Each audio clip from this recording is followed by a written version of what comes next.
வாயில் போட்டதும் மெல்ட் ஆகிற மாதிரி சூப்பரான ஒரு கீ கேக் தாங்க பண்ண போகிறோம்.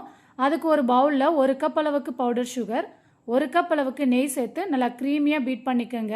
எல்லோயிஷாக இருக்கிறது நல்லா ஒயிட்டாக மாறுற வரைக்கும் பீட் பண்ணிவிட்டு இதில் 3 முட்டையை உடச்சி சேர்த்துக்கோங்க.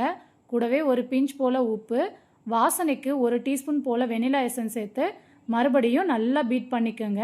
ஒரு 3லேருந்து 4 நிமிஷத்துக்கு லோ ஸ்பீடில் பீட் பண்ணிவிட்டு இதில் 1.5 கப் அளவுக்கு மைதா மாவு, 1 teaspoon baking powder, 1/2 teaspoon baking soda சேர்த்து நல்லா சலிச்சிருங்க. சலிச்சதுக்கப்புறம் விஸ்க் வச்சு ஒரே டைரெக்ஷன்லேயே மிக்ஸ் பண்ணிவிட்டு 1/2 கப்புக்கும் கொஞ்சம் கம்மியாக பால் சேர்த்து நல்லா கலந்து விட்டுருங்க. இப்போ கேக் டின்னில் நெய் தடவிட்டு கேக் பேட்டரை சேர்த்து நல்லா டேப் பண்ணிடுங்க. 15 நிமிஷம் ப்ரீ ஹீட் பண்ணி வச்சுருக்க ஓடிஜியில் 25 நிமிஷம் பேக் பண்ணி எடுத்திங்கன்னா வாயில் போட்டதும் மெல்ட் ஆகிற மாதிரி சூப்பரான கீ கேக் ரெடிங்க. கண்டிப்பாக ட்ரை பண்ணி பாருங்கள். வாயில் போட்டதும் மெல்ட் ஆகும். பாய்.